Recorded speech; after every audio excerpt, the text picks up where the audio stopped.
तो good afternoon बच्चों, आज की क्लास स्टार्ट करते हैं। अदरवाइज कल की तरफ फिर कोई दिक्कत हो जाएगी और क्लासेस हो नहीं पाएंगी आपकी। तो होप की आवाज सबको सुनाई पड़ रही है मेरी। कोई भी एक अपनी माइक अनम्यूट करके मुझे बता दे कि आवाज आ रही है ना। Yes ma'am. Yes okay, ma'am, आ रही है आवाज। यस मैम, आ रही है। ओके, थैंक यू बच्चों। आपका जो टॉपिक है प्लांट रिसोर्स यूटिलाइजेशन, उसमें एक पहला टॉपिक है ओरिजिन ऑफ क्राफ्ट प्लांट्स के बारे में बताया गया है। तो ओरिजिन ऑफ क्राफ्ट प्लांट से ही हम स्टार्ट करना चाहते हैं, क्योंकि बाद के जो चैप्टर्स हैं उनमें तो आपका है कि कौन से पार्ट मेडिसिन के लिए यूज होते हैं, कौन से प्लांट जो है आयल यील्डिंग प्लांट्स हैं, कौन से पार्ट्स हैं उनको आप उसके बारे में अब इस क्लास के बाद चलेंगे। पर आज पहले इस टॉपिक को कवर करते हैं। इसमें सबसे पहले क्रॉप प्लांट्स की ओरिजिन की बात आती है कि क्रॉप प्लांट्स कैसे ओरिजिनेट हुए। तो एक पीपीटी के माध्यम से चलती हुई स्क्रीन शेयर आपको दिखाई पड़ने लग गया तो एक बार आप मुझे बता देंगे। होप कि मेरी स्क्रीन दिखाई पड़ रही होगी आपको।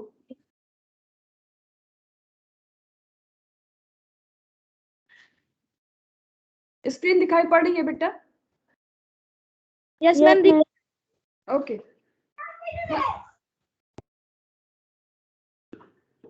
किसी भी सिस्टम के या किसी भी सभ्यता के सिविलाइजेशन के एग्जिस्ट करने के लिए जो एग्रीकल्चर है वो उसका बैकबोन होता है, क्योंकि बिना एग्रीकल्चर के किसी भी सभ्यता का, किसी सिविलाइजेशन की एग्जिस्टेंस जो है वो पॉसिबल नहीं होती है।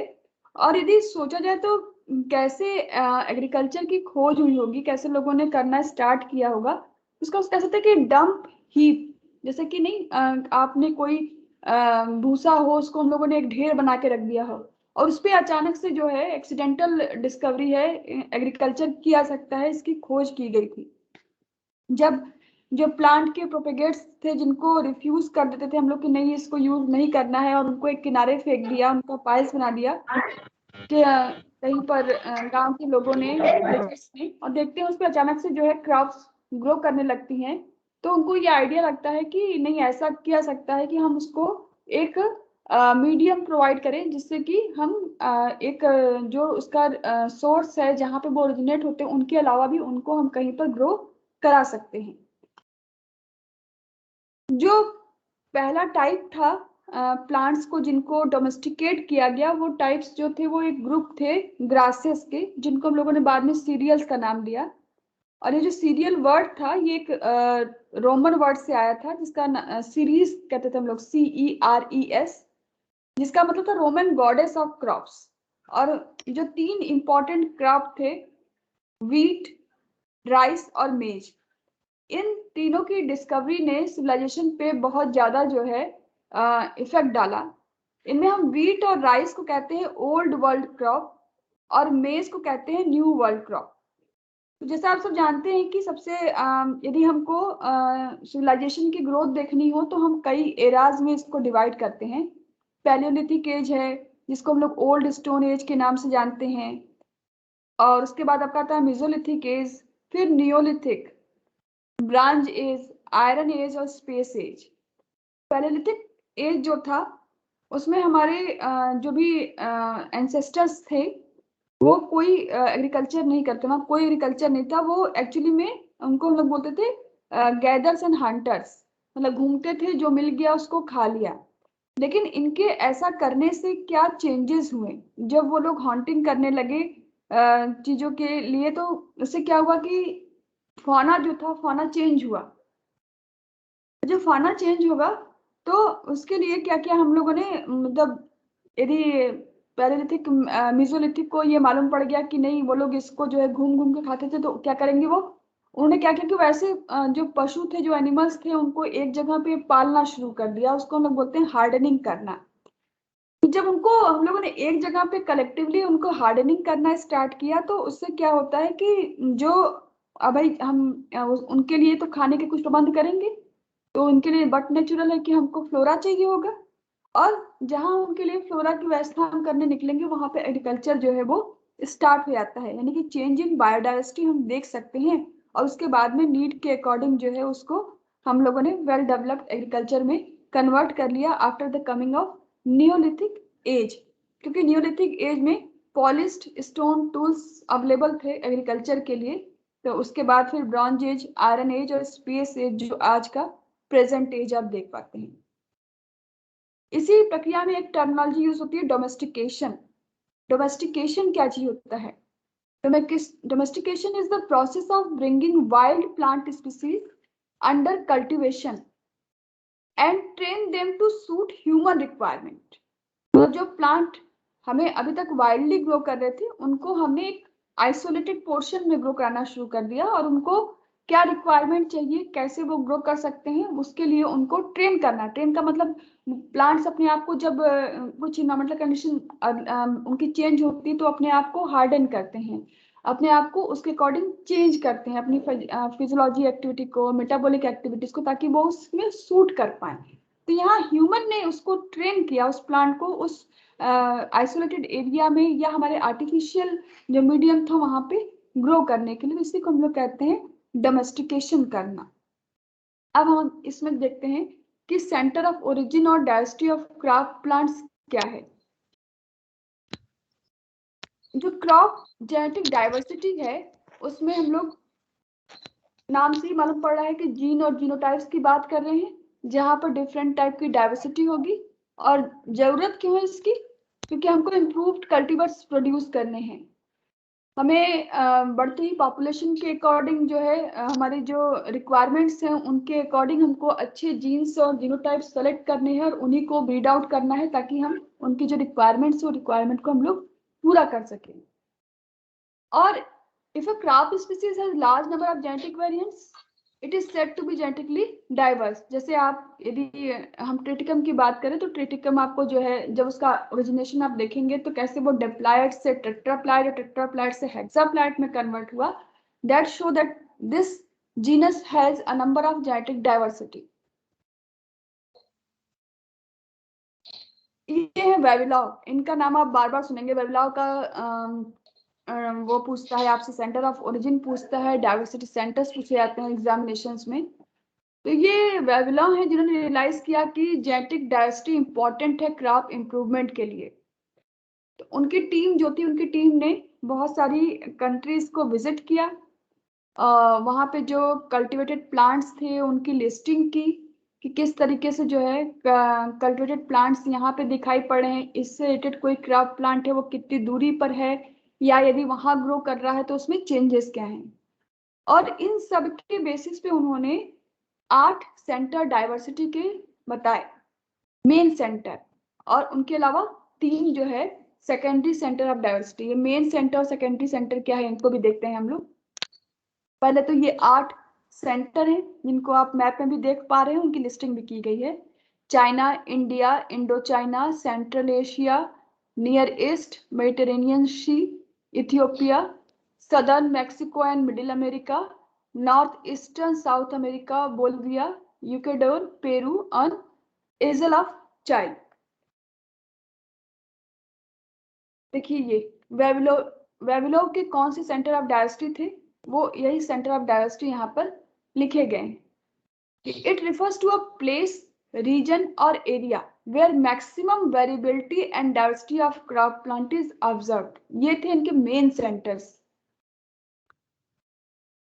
ये हर सेंटर जो 8 सेंटर है, उस 8 सेंटर में इन्होंने कितने तरह के कौन कौन से मेन क्रॉप देखे जिनकी जेनेटिक डाइवर्सिटी वहां पर उनको मिल रही थी, उसको यहाँ लिस्ट किया गया है। देखिए, तो चाइनीज सेंटर की बात की तो कौन सा रीजन इन्होंने लिया, उस रीजन की भी बात कर रहे हैं, और कौन कौन से प्लांट्स हैं, नेकेडोट्स है, सोयाबीन है। आप देख पा रहे हैं हर एक सेंटर को आप देख पाएंगे, जो 8 सेंटर इन्होंने लिखे उसमें उस प्लांट की कितनी ज्यादा जेनेटिक डाइवर्सिटी अवेलेबल है इसके बारे में बताया गया है। यहाँ देखिए एशिया में, देखिए एशिया में इनकॉन व्हीट है, ड्यूरम व्हीट है। हमारे यहाँ व्हीट में इंडिया को लीडिंग कंट्रीज में रखा जाता है। तो आप देख पा रहे हैं कि व्हीट की कितनी जेनेटिक डाइवर्सिटी हमारे यहाँ मिल रही है खुद। ये अदर जो है सेंटर है, इस तरह से 8 पूरे सेंटर आपको दिखाई पड़ेंगे।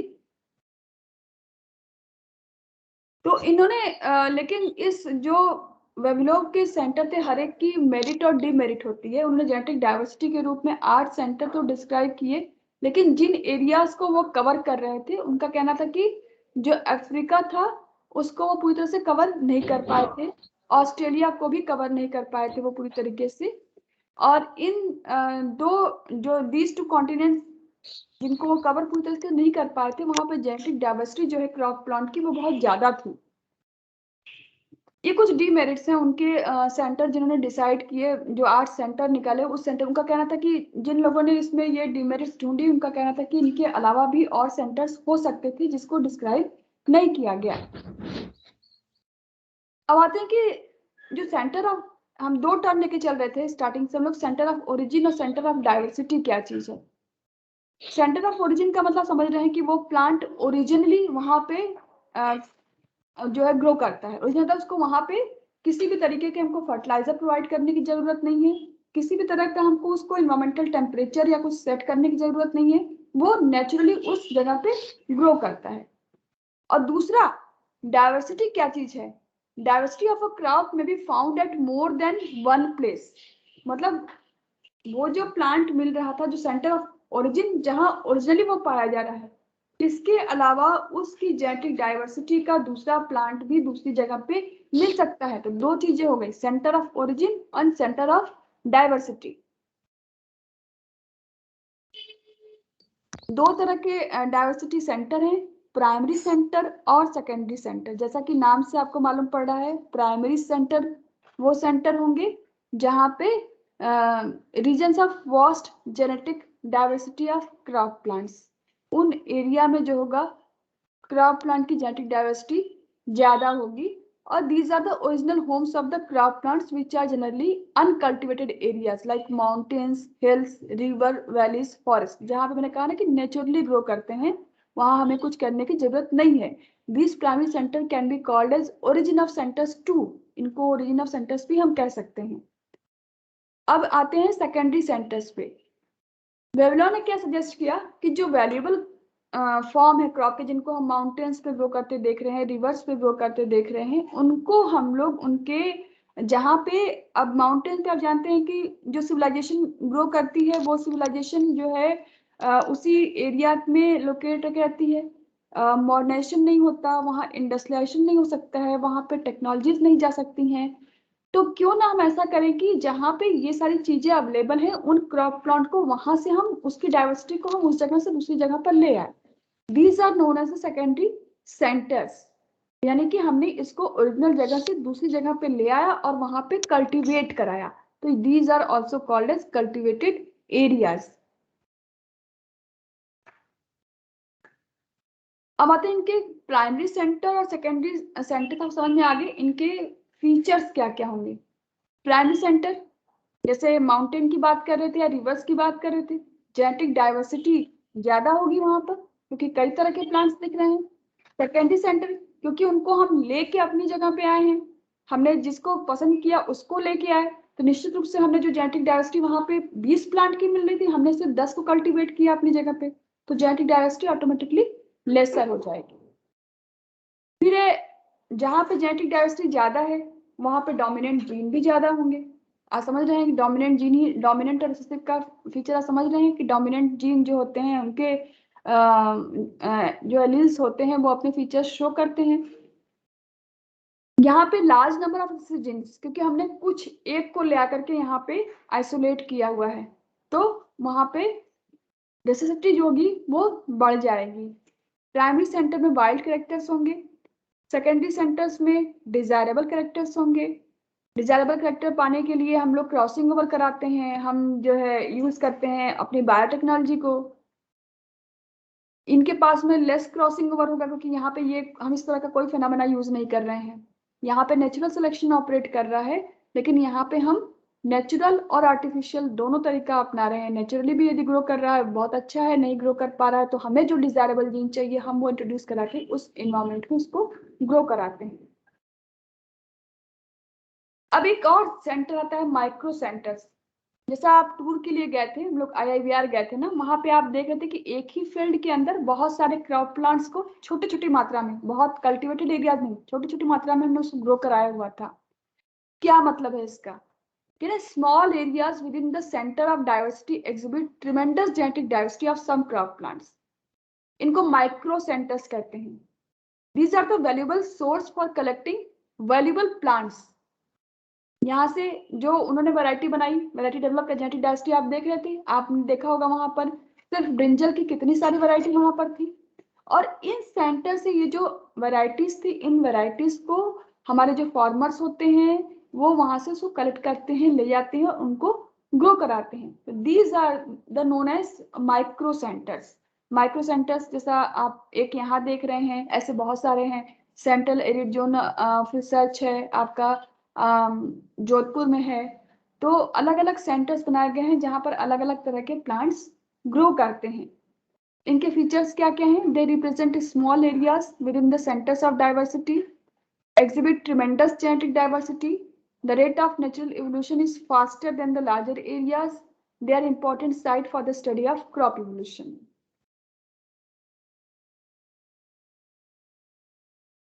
अब मैं आपको इसमें एक चीज आपको, ये तो हो गया कि ओरिजिन ऑफ सेंटर क्या रहे हैं और ओरिजिन ऑफ डाइवर्सिटी क्या है. एक एग्जांपल आपको देना है मुझे वीट का, राइस, ये दो चीजें पढ़ानी है आपको कि वीट और राइस का इवोल्यूशन कैसे हुआ है. वीट एक मिनट, स्क्रीन तो प्रेजेंट हो रही होगी मेरी आपके सामने. Yes ma'am. एक मिनट बेटा, ये अभी स्क्रीन पे आपको क्या दिखाई पड़ रहा है? मैम ब्लैंक है. Add title. पीपीटी का ब्लैंक स्लाइड दिखाई पड़ी है, दिखाई पड़ी है पीपीटी की ब्लैंक स्लाइड. मैं कुछ टाइप करती हूँ. Yes ma'am. पढ़ा ना? Yes ma'am. हाँ वीट, गुड. तो हम लोग इसी में इसको कंटिन्यू करते हैं. वीट का बॉटनिकल नेम आपको पता है, ट्रिटिकम एस्टिवम हम लोग कहते हैं इसको ना. इम्पोर्टेंट वीट ग्रोइंग कंट्रीज जो है वो रसिया, यूएसए, इंडिया, इंडिया को आपने देखा था सेंटर्स में, कनाडा, इटली, अर्जेंटीना है. ठीक है. आपने बोरलॉग का नाम सुना होगा, एनी बोरलॉग का. That is the pioneer of the green revolution. और इन्होंने एक ड्वार्फिंग जीन थी, नोरीन ड्वार्फिंग जीन.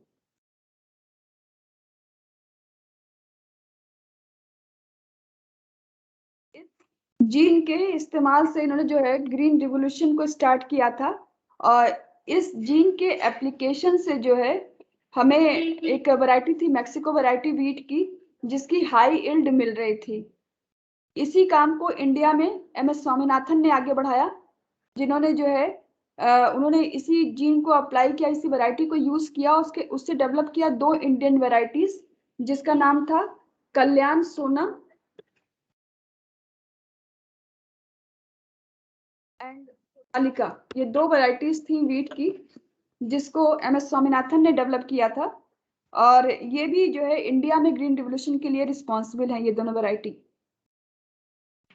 हम जो ब्रेड वीट जिसको जानते हैं ब्रेड वीट के नाम से, जो आज का हमारा मॉडर्न वीट है, जिसको हम Triticum aestivum bread wheat,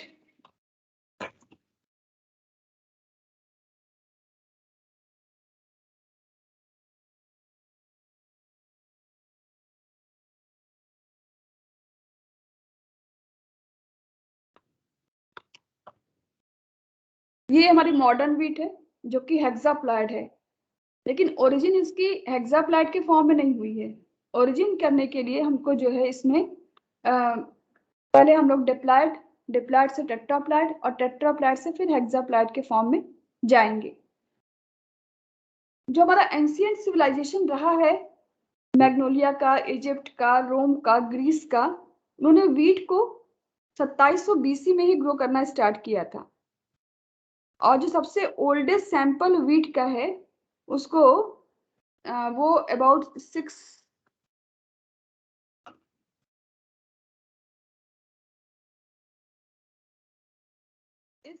BC में मिला था. और उसका जो प्लेस था जहां से उसको आइडेंटिफाई किया गया वो था जारमा इन इराक. इस जगह से ओल्डेस्ट जो है वीट को आइडेंटिफाई किया गया। अब आपसे मुझे इसकी बात करनी, किस तरह से कल्टीवेट किया गया इसको। कल्टीवेशन के लिए सबसे पहले इसको मैं डिलीट करती हूँ और आपको जो है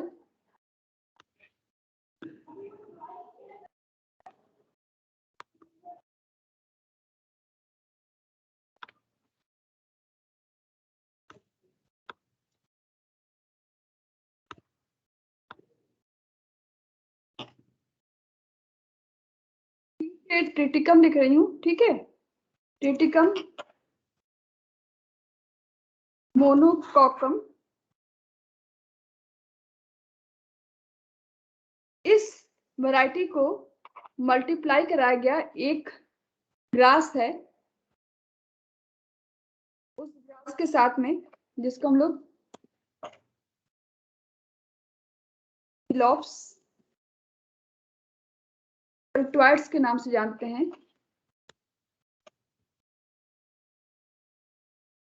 एजिलोप्स स्पेल्टोइड्स, इसमें नेचुरल क्रॉसिंग के जरिए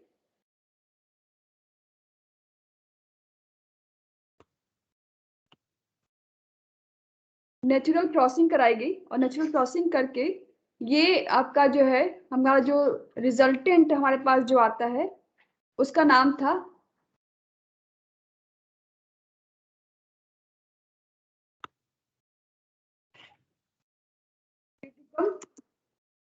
डाइकोक्वाइट्स।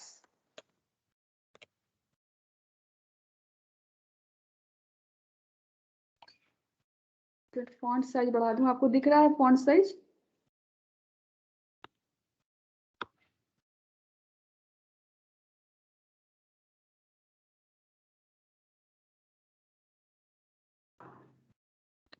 इसको बनाया गया और इसमें भी आगे फिर जीन म्यूटेशन और नेचुरल हाइब्रिडाइजेशन सिलेक्शन के जरिए एक और वैरायटी आई इसकी गेहूं की, जिसको जो है कल्टीवेटेड इमर के नाम से जानते हैं। इसका बॉटनिकल नेम था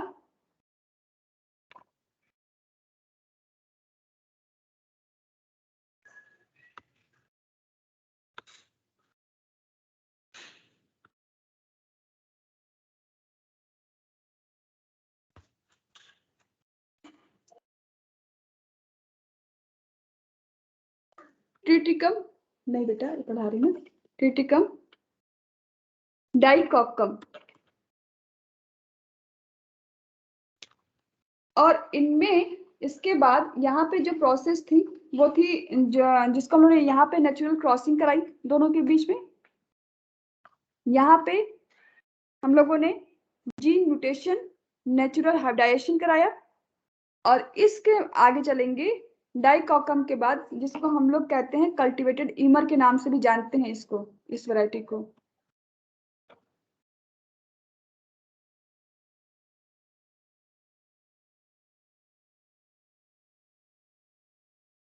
ये वैरायटी वीट की, और इस वैरायटी के बाद एक और फाइनल वैरायटी जो कि टेट्राप्लाइड रहेगी।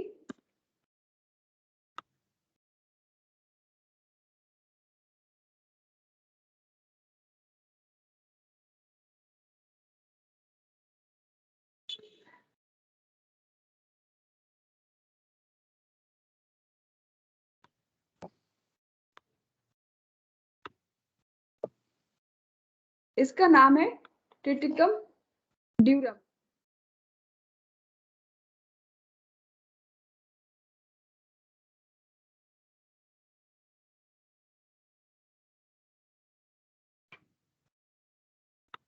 It is a tetraploid wheat.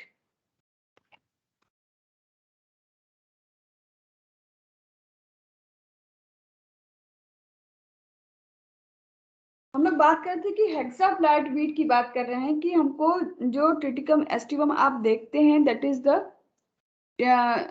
हेक्साप्लाइड, उसके लिए यहीं पर ये टेट्राप्लाइड वीट की वैरायटी है। हेक्साप्लाइड के लिए हमें ये जो आप देख रहे थे ट्रिटिकम डाइकोक्वाइट्स, इसी को नेचुरल क्रॉसिंग करानी है और इनके साथ में यहीं पर इसको जो है ये हम लोगों ने 2n लिया, टेट्राप्लाइड ये हो चुका था। म्यूटेशन के बाद जो वैरायटी एग्रीकल्चरली ग्रो करती वो ये वाली थी, ट्रिटिकम ड्यूरम। इसी वैरायटी को हमको क्रॉस कराना है यहाँ पे।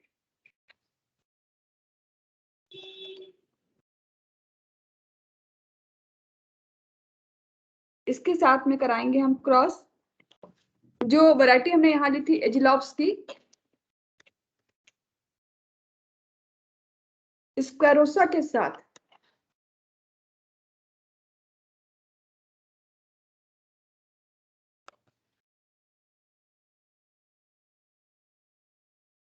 जब यहाँ पे क्रॉसिंग कराएंगे आप, तो ये 4n और ये 2n मिलके हमको रिजल्टेंट देंगे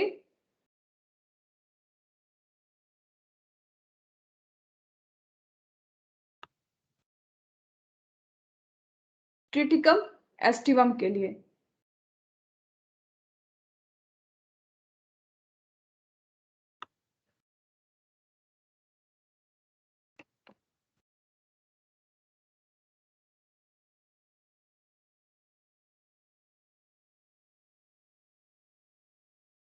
It is hexaploid wheat.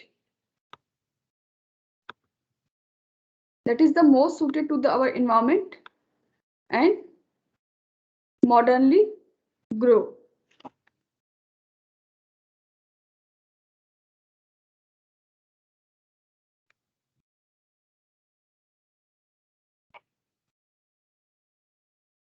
PPT दिखाई पड़ रही ना सबको? जी ma'am. Yes ma'am. Yes ma'am. तो डिप्लॉयड स्पीसीज से चले थे हम लोग ट्रिटिकम मोनोकोकम से। हमने टेट्राप्लाइड स्पीसीज बनाई ट्रिटिकम डाइकोक्वाइड्स, जिसमें जो जीन म्यूटेशन, नेचुरल हाइब्रिडाइजेशन और क्रॉसिंग ओवर सिलेक्शन के जरिए कन्वर्ट होती है फाइनली ट्रिटिकम ड्यूरम में। दैट इज द, इसी का नाम हम लोग, अच्छा ये टेट्राप्लाइड वीट है, इसी को हम लोग मैक्रोनी वीट के नाम से भी जानते हैं। कभी कभी आपके जो कॉम्पिटिटिव एग्जाम्स होते हैं उनमें ये पूछा जाता है कि write the botanical name of macaroni wheat, write the botanical name of emmer wheat, तो वो और ऑप्शन दिए होते हैं वहां पर। तो उसमें यहाँ पर ये इसका नाम है ट्रिटिकम ड्यूरम को हम लोग मैक्रोनी वीट के नाम से भी जानते हैं।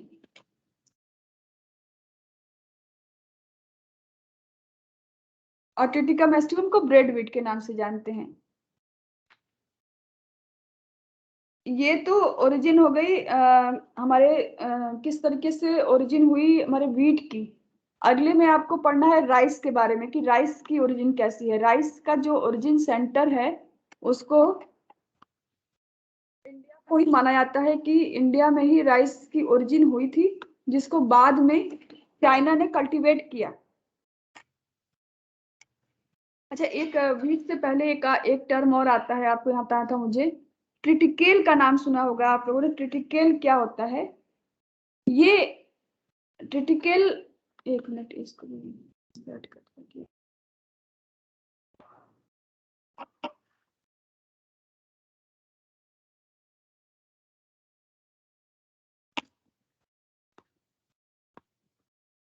ट्रिटिकेल जो है इसको तैयार किया गया था bye crossing the wheat and राई। व्हीट और राई, राई प्लांट जो था, राई आप देखते होंगे घर में इस्तेमाल होती है राई ना। व्हीट और राई के क्रॉसिंग ओवर से जो है ये प्लांट तैयार किया गया था।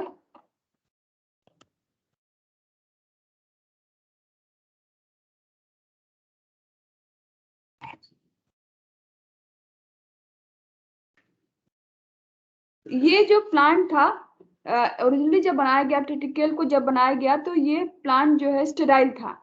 लेकिन चूंकि हमको एक नया क्रॉप प्लांट प्रोड्यूस करना था, तो उस नए क्रॉप प्लांट के लिए इसको फर्टाइल करना जरूरी था। जहाँ पे इसको जो है फर्टाइल ट्रिटिकेल करने के लिए जो हमारे पास वीट की वैरायटी ट्रिटिकम एस्टिवम थी, उसके साथ में इसको जो है, एक मिनट,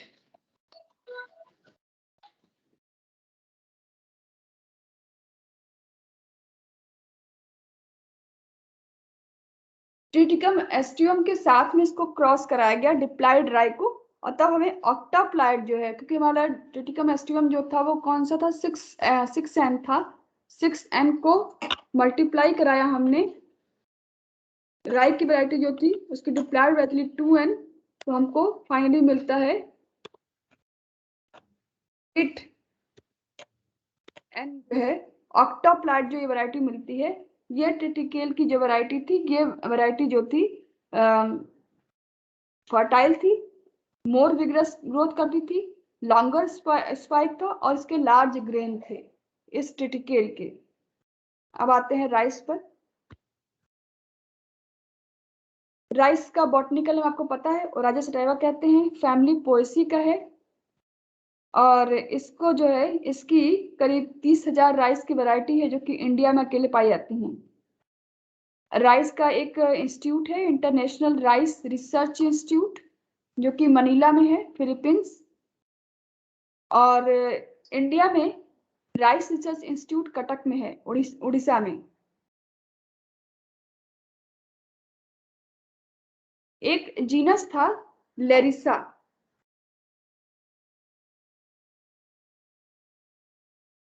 ये क्लोजली रिलेटेड जीनस था ओराइजा के, लेकिन यहाँ पे स्टेराइल ग्लूम नहीं पाया थे। आपने पढ़ा होगा, उसमें टैक्सोनॉमी पढ़ी होगी लास्ट ईयर, उसमें आपने पोएसी फैमिली के मेंबर्स का टैक्सोनॉमिक फीचर देखा होगा कि उनके अंदर ग्लूम्स पाए जाते हैं, स्टेराइल और फर्टाइल ग्लूम्स। ये जो लेरिजा था, इसके अंदर भी ये दिखता तो क्लोजली रिलेटेड फैमिली थी, ओराइजा की तरह था, लेकिन इसके अंदर में स्टेराइल ग्लूम्स एब्सेंट थे। जब स्टार्टिंग हुई कि राइस का ओरिजिनेशन कैसे हुआ, उस समय कुल 27 स्पीसीज थी ओराइजा की, जो कि ऑल ओवर वर्ल्ड डिस्ट्रीब्यूटेड थी, जिसमें से ओराइजा सटाइवा और ओराइजा ग्लैबेरिमा जो थी वो कल्टिवेटेड वैरायटी थी। एक साइंटिस्ट थे वॉट, उन्होंने कहा कि राइस जो है वो पेनिनसुलर इंडिया में ही जो है ओरिजिनेट हुई थी, लेकिन बाद में इसको चाइना ने इंट्रोड्यूस कराया, क्योंकि हमारे यहाँ वही नॉलेज कम की बात होती है, हम उसको टाइमली यूज नहीं कर पाते। तो इस सेंटर ऑफ ओरिजिन हमारे यहाँ था, लेकिन इसको वो लोग वहां ले गए और वहां पे कल्टीवेट कराया, तो first time as a crop plant introduce किया इसको चाइना ने। इसके साथ बहुत सारी थियरीज हैं कि राइस की ओरिजिन कैसे हुई ओराइजा सटाइवा की। उसमें 3 इम्पोर्टेंट ओरिजिन हैं। पहले पे चलते हैं। एक स्पीसीज है ओराइजा की,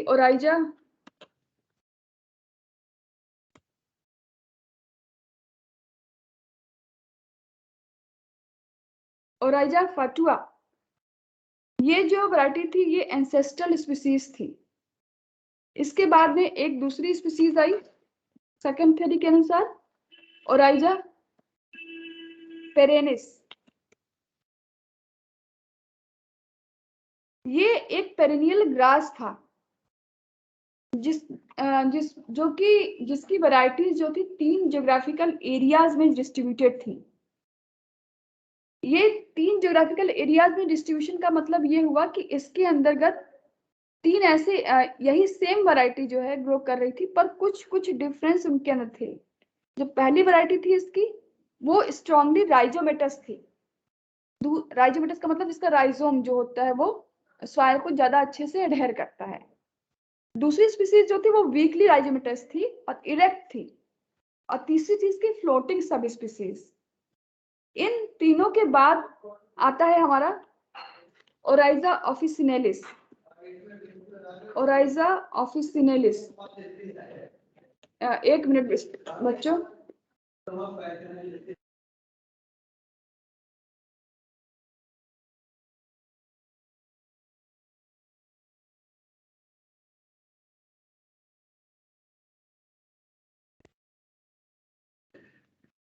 ये ओराइजा ऑफिसिनेलिस जो थी, इसी को सजेस्ट किया गया कि यही जो है मॉडर्न जो हमारा आज का आप राइस देख पाते हैं, इस मॉडर्न राइस का एंसेस्टर यही वैरायटी थी।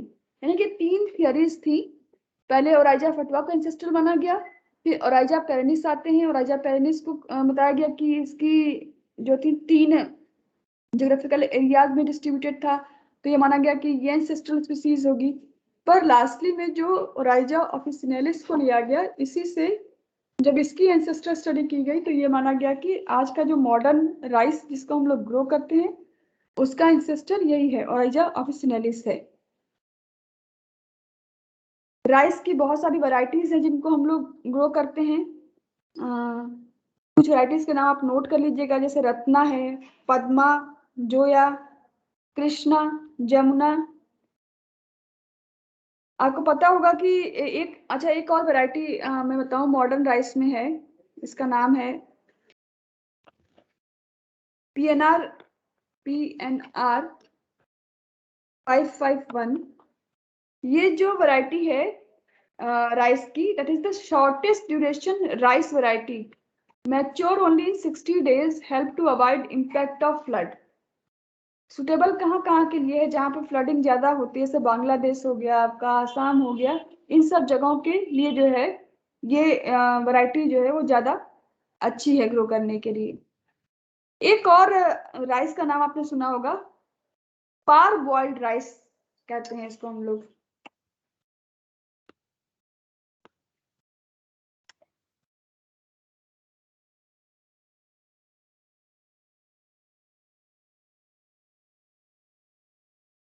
इसको हम लोग कॉमनली जो है, इस राइस को हम लोग बिहार में जो है सेला चावल के नाम से जानते हैं या उसना चावल के नाम से जानते हैं। इसको प्रिपेयर करने के लिए जो पैडी हमारी होती है उसकी सोकिंग करते हैं 1 या 2 दिन के लिए वाटर में, और उसके बाद उस जो पैडी हस्क है, पूरा सिर्फ राइस को, ग्रेन्स को निकाल के नहीं, पूरे के पूरे पैडी हस्क की बात हो रही है कि उसको हम लोग पहले जो है सोकिंग कर लेते हैं 1 या 2 दिन के लिए। उसके बाद उसको स्टीम करते हैं 30 मिनट के लिए, और इस स्टीमिंग के कारण से जो थायमीन और सॉल्युबल न्यूट्रिएंट होते हैं वो इस ग्रेन से जो होते हैं डिफ्यूज आउट हो जाते हैं। फिर उस जो हमारा वो होता है चावल जो होता है, राइस जो होता है जिसको हस्क में लिया था पूरा, उसको हम लोग ड्राई करते हैं सन में, मॉडरेट टेम्परेचर, मॉडरेट रेट पे, और उसके बाद इसको हम लोग मिलिंग करते हैं। तब जो राइस सेला चावल या उसना चावल के नाम से जो आप जानते हैं उसको हम लोग पारबॉइल्ड राइस कहते हैं उसको हम लोग। इस पारबॉइलिंग प्रोसेस से क्या होता है, ये जो ग्रेन होते हैं वो ग्रेन जो होते हैं वो टफ हो जाते हैं, और जो मिलिंग के दौरान उनके टूटने के जो चांसेस होते हैं वो चांसेस कम होते हैं। ठीक है। और एक जो डिजीज इंडिया में है, beriberi disease, beriberi पता होगा आपको, होती होगी। तो ये डिजीज जो है ज्यादातर जहाँ पे एरिया में पारबॉइल्ड राइस को लोग खाते हैं लार्ज स्केल में, उसी कारण से होती है। क्योंकि जो आपने पढ़ा ना कि जब ऐसे हम लोग इसकी जो प्रोसेसिंग करते हैं उसमें जो थायमिन जो इम्पोर्टेंट सब्सटेंट है, कंस्टिट्यूएंट, वो इससे बाहर निकल जाता है, डिफ्यूज आउट हो जाता है, तो ऐसे लोगों में इसकी कमी हो जाती है, जिसकी वजह से ये बेरी बेरी डिजीज उनमें होती है। अब लास्ट में आपके लिए मेज है, जिया मेज है। जिया मेज भी फैमिली पोएसी का मेंबर है।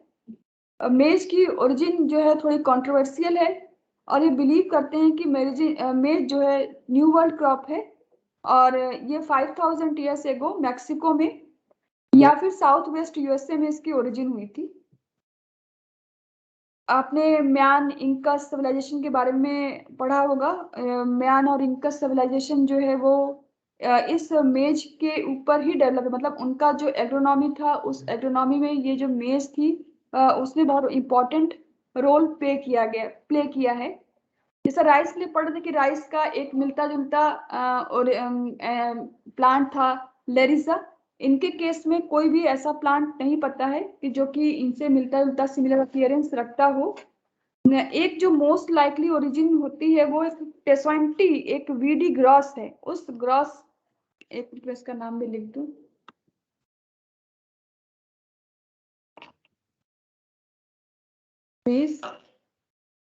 एक ग्रॉस है,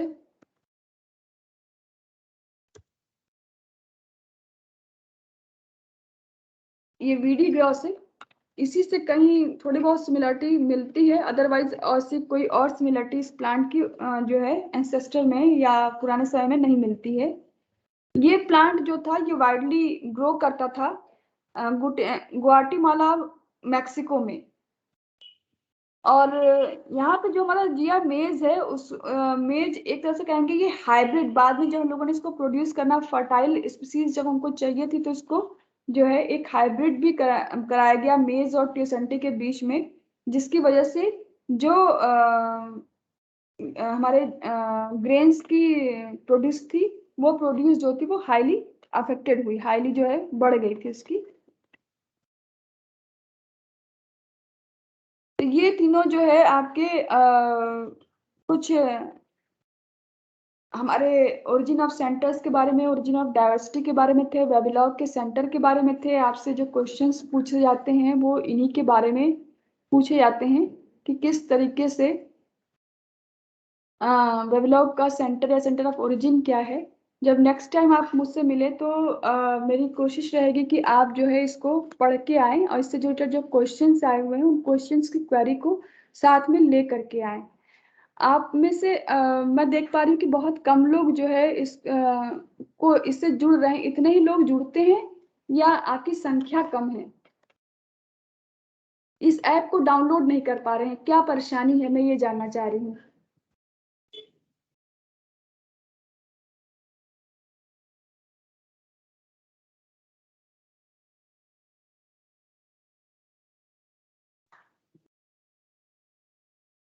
आप अपने माइक अनम्यूट कर सकते हैं।